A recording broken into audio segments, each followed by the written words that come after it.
Hey guys, thanks for tuning in to another video on ForgottenWeapons.com. I'm Ian McCollum, and we are back today taking a look at another Elbonian firearm. Coincidentally, right in time to have new Elbonian hoodies, which are nice and toasty for the winter. At any rate, what we have here is an Elbonian Model 52, 57, 61 Paratrooper Carbine. And you might be wondering, why would Elbonia have a paratrooper corps? Didn't Elbonia not even have an air force? And that is correct. Elbonia did not have the aerial assets required to drop paratroopers, but that did not stop them from, in 1960, deciding to equip out a paratroop brigade. So they set out a request for firearms, because of course there wasn't any domestic manufacturing to speak of, and what they ended up choosing was this. This was presented to them by a somewhat less than reputable international arms dealer who talked it up as being new manufacture specifically for this Elbonian requirement. The problem is this was actually Czechoslovakian surplus that no one else really wanted, because this gun is fundamentally based on the Czech model VZ52 rifles, which are sort of a fantastically bad idea.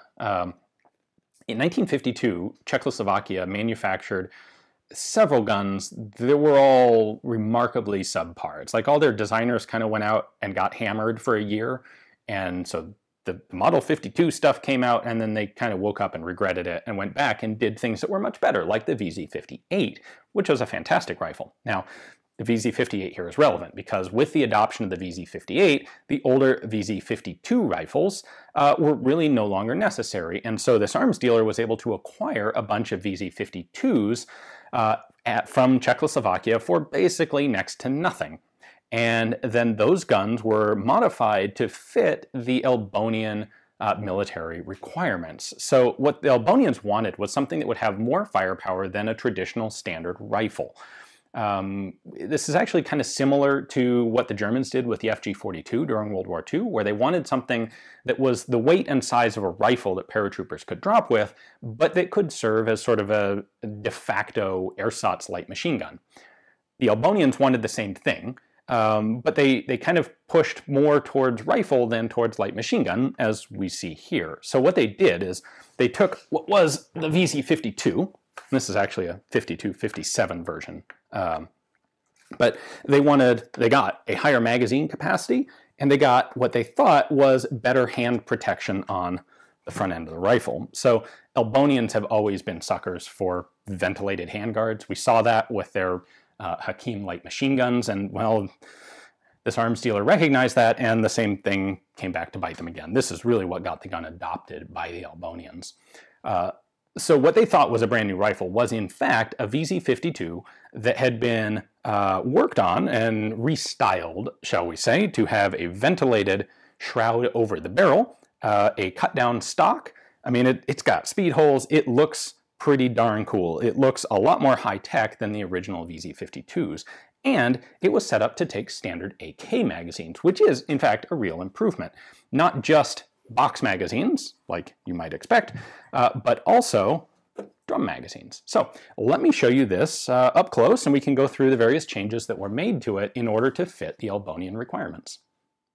From a distance, this thing is fairly distinctive, and it looks unusual and high-tech and well, pretty darn awesome.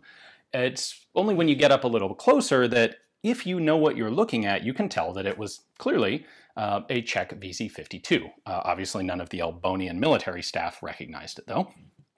We have a magazine catch on the bottom here that is exactly the same as on the standard VZ52 or 57. However, it's worth pointing out that the stock has been notched up right here, and that is specifically to allow fitment of drums. If you have just a standard magazine, you can see that it doesn't extend wide enough for these notches to matter. So the reason that this is relevant is there are people who think that these might have originally been Czech police carbines. And there are a number of reasons that we can tell that that's almost certainly not the case. And one of them is that Czechoslovakia never used drums. And so there's no reason that they would have modified a carbine like this to use a drum magazine that wasn't actually in service. Now I have a regular VZ52 here. Unfortunately, it's one of these awful black bedliner coated ones, but we can still see the relevant markings on it. So on the Elbonian gun here, you have your serial number. We have this guy, that is your date of manufacture, 1955, and AYM is the factory code where it was produced. And you can see that those are the markings that you would have on a regular VZ52. Different serial number, obviously. This is a 1956 production. SHE, by the way, is the other. There were two factories that made VZ52s. AYM was one, SHE was the other. Now, this Elbonian version is chambered in 7.62 by 39. The original VZ52s were in 7.62 by 45. And they would be used for about 5 years before Czechoslovakia adopted the standard Soviet cartridge and modified or made a new version of its 52 using that Soviet cartridge, and that would be the 52/57. Now there are two ways that we know that the Elbonian gun here is not a 52/57. And you can see, well, you can see the lack of them both here. So the original Czech guns in 7.62 by 39 have a pin, a cross pin, holding the barrel in place here, and they're actually marked 52/57. And you can see both of those features here on this original Czech 52/57. So it's got the marking on the side, and it's got that pin holding the barrel in place. That said, we can tell that this originated as a 52 stock because you can see that all of the features match up. So we have the reinforcing bolt here, and what look like odd divots on the front of the Elbonian stock are actually, they have purposes on the original Czech guns. So this right there is in fact the beginning of the handguard groove. This was cut off right there. And then that little notch is for the spring-loaded buttons right here that allow you to take off the handguard on the original guns. Now, how do we know that these aren't actually Czech military conversions? Well, there are a couple things that really clue it in. One of them is the front sight. This appears to be the exact same front sight that is used on an original 52 or 52/57, but it doesn't have a protective hood. On the original Czech guns, you still have this relatively narrow and kind of tall and spindly front sight, but it's protected by this sheet metal hood. On the Elbonian version here, there's no accommodation for that hood, and no legit military would put a front sight like this out there. It's just way too prone to damage. In fact, you can see that this one has already been hit by something and bent off to the side, and that would be a serious problem for military use. The sling swivel being mounted right out at the front of the barrel shroud is also kind of a giveaway because that's a really bad place for a sling swivel. It ought to be at least a couple inches back, lest the sling find itself pulled up in front of the muzzle and gets shot off.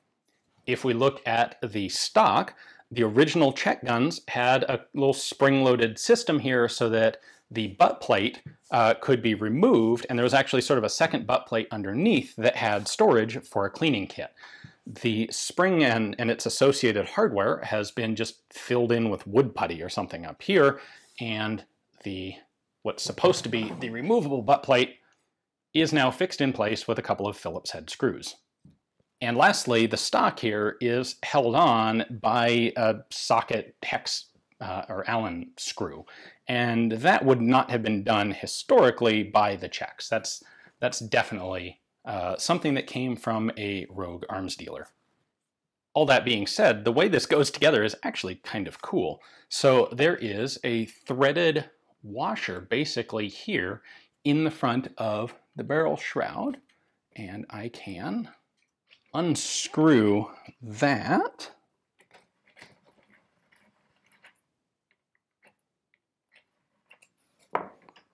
Go. That comes out, and then there's just one other screw holding all of the main elements together, and that's this socket head screw here. So if I take this out, I don't even have to remove it all the way from the stock. The stock pivots off, and you can see they have taken just a regular hex nut and welded it to this barrel shroud. In fact, there's little bits of metal coming off it. And that's what this screw locks into. When you take this off, there's actually a hook on the back of the stock right here, this is not totally unlike an M1 carbine, that hooks into the back of the receiver to lock the two parts together, which allows you to have just one main assembly screw. So that's pretty cool, and that comes from the original Czech design. Then the only thing holding this barrel shroud on is actually this screw into the stock. So there is nothing that holds the barrel shroud onto the action, and so I can take it clear off. Now if we compare the Elbonian Paratrooper version to the original Czech 52, you can see that the Paratroopers have also had the barrel cut down by about 3 or 4 inches. This has been cut down to the point that it is like 16¼ inches, which is very convenient. That is just above the US legal minimum, preventing this from being a short-barreled rifle. However, the gas system has been left completely unchanged. So I can pull the handguard off and you can see the gas system there on the 52, and it's exactly the same. The way this works, by the way, it is an annular sort of gas piston. The gas block is actually right there, and the piston wraps around the outside of the barrel. So when you fire, the piston goes back just that far, which pushes this back, this sleeve right here, which pushes the bolt carrier back, which unlocks it and cycles it to the rear. I'll do a full video on the 52 and the 57, getting into all of their mechanical elements later on. For now, we can just stick to the fact that this is mechanically unchanged. There were a few updates that had to be done in the magazine well area, however, in order to have these guns actually fit AK-style magazines. So if you compare the original Czech magazine here to an AK magazine, the Czech gun actually doesn't have a lug on the front of the magazine at all. It has a notch, where the AK has a lug. So that's why this had to be rather crudely added to give a place for the front catch of the AK to hold in place. And then the magazine release lever had to be lowered, or had to be cut down in here, in order to fit the different geometry of the rear lug on the AK magazine. And then, of course, the whole thing was painted black. One last thing that I want to point out is part of the reason the Elbonians got snookered here by their historic love of barrel shrouds is that while the barrel shroud looks cool, and you could say that yes, it may improve cooling on the barrel, the problem is the gas system on this gun is entirely exposed on the outside of the barrel, and that's part of the reason that the original Czech guns had full-length handguards to enclose all of this and prevent dirt or crud or anything else from getting into it. By going to the cool speed hole ventilated barrel shroud, what the Elbonian version does is open all this up to get dirty again. And that's something that obviously the Elbonian military command was foolish enough to not catch. Now, in terms of production, it's not clear to me exactly how many of these were made. Obviously, Elbonia never did actually finish outfitting its paratroop brigade. I suspect that they got the first batch of these guns, put them into troop trials, and realized that there were some problems. Because I've seen 5 or 6 of these, and they've all been in the United States, and they are different here and there. So, for example, most of the ones I've seen actually have oval ventilating holes in the barrel shrouds, not round ones like this. So I suspect they all ended up here. There are still, as I said, people who suspect that these may have been Czech police carbines.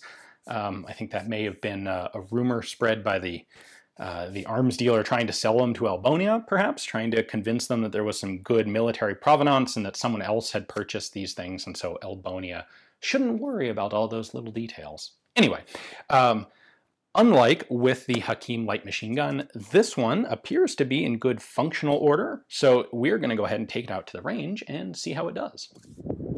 All right, let's see how this thing actually functions, if it actually functions. It should take standard AK mags, and it does. Actually, I'm cheating a little bit, because I already did a little bit of practice shooting with this to see what would work and what wouldn't. And you actually have to be well, it won't take every AK mag. Some of them won't physically lock in because the tolerances between the mag and the magwell are a bit off. And some mags, in fact, I had several mags, including one of my drums, present the cartridge too low. So it will push around forward into the back of the barrel and it won't feed it. This magazine, however, appears to work quite well. So, most of the time.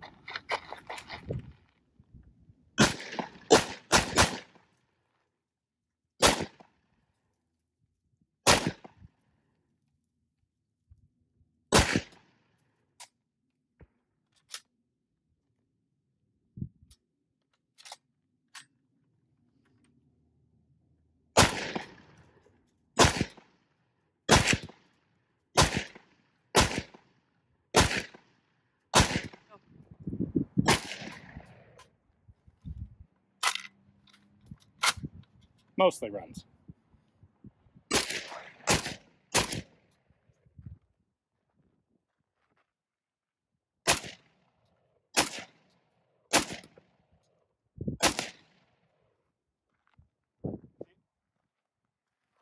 I was about to say it'll lock open when it's empty, but sometimes it'll lock open when it's not empty.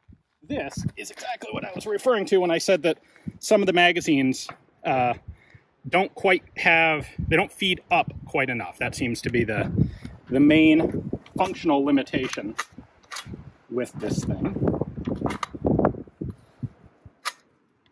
Yeah, that one just doesn't want to go in.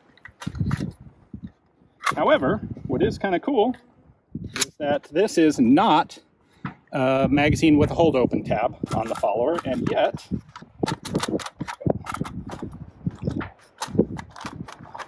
there we go. It does lock open when it's empty, just like the VC52 would. So, hopefully you guys enjoyed the video. These are always a lot of fun for me to do, and hopefully they're fun for you to watch as well. If you think Elbonia is pretty darn cool, you might consider checking out our Elbonia apparel. In addition to the original t-shirts, we now also have hoodies for winter. So there's a link to the merch shop in the description text below where you can check out that and everything else that we have. Thanks for watching.